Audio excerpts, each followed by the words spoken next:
So yun, what's up guys? Ito na naman ang Kuya Jopet nyo para sa bagong video natin. No? Ngayon share ko lang kung paano ako mag-shorting ng barya.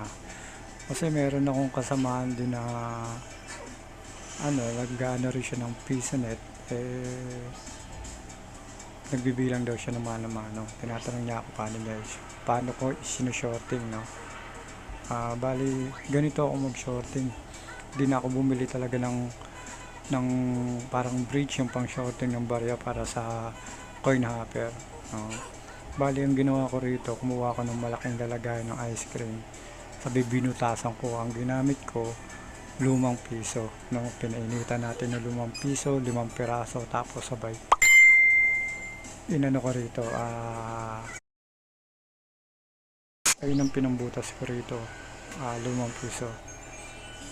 Para kahit yung bagong piso mahuhulog.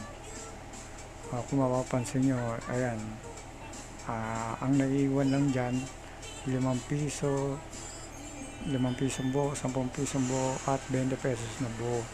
Tapos lahat ngayon ng tagpipiso, kulog na yan, mahuhulog na ngayon yan dyan. Tapos siya nga pala, bali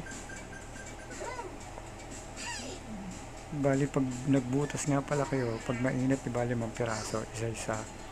Pag ginilapag nyo na siya, itulak nyo, tulungan nyo itulak pababa. Kasi pag pinabayaan nyo lang siya ng mainit, ang tagal bumutas nyo, kaya habang mainit, itutulak nyo siya pababa, no?